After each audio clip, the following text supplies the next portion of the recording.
The Legend of Zelda: A Link Between Worlds was released for the Nintendo 3DS in 2013. This shown no signs that the Zelda series had grown fatigued after all these years.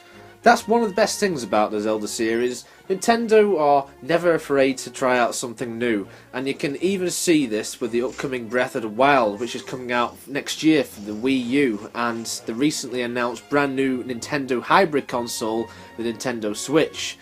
Things are looking very promising, that's for sure. In a sort of way, A Link Between Worlds is a sequel to A Link to the Past. Already, that strikes me as a massive positive, because A Link to the Past for the SNES is one of the best Zelda games, as well as being one of the best video games ever made.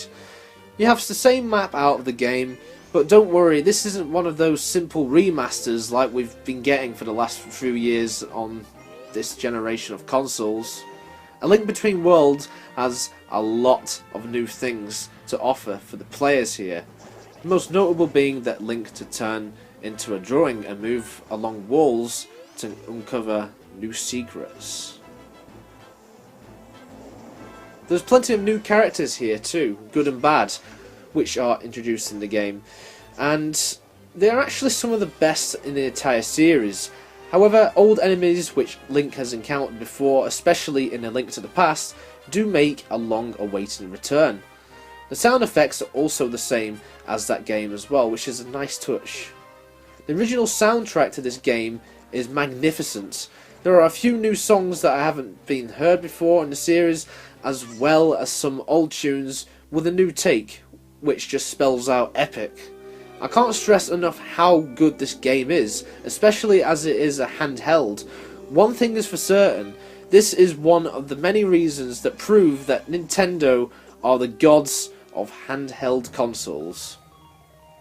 A Link Between Worlds is one of, if not the best game for the 3DS. Not only is it a love letter to long-time fans of the Zelda franchise, but it is a masterpiece of a game in itself, which isn't afraid to take the series in a new direction.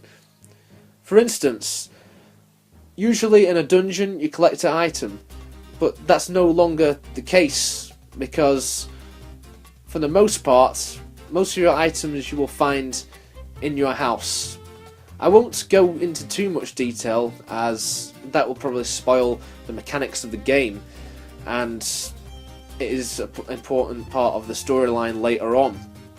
But it isn't afraid to take the series in a new direction, and it stays true to the roots which began in the NES days. If you own a 3DS, then this is the game for you, no matter how familiar you are with this franchise, that is still going strong after 30 years, and long may it continue.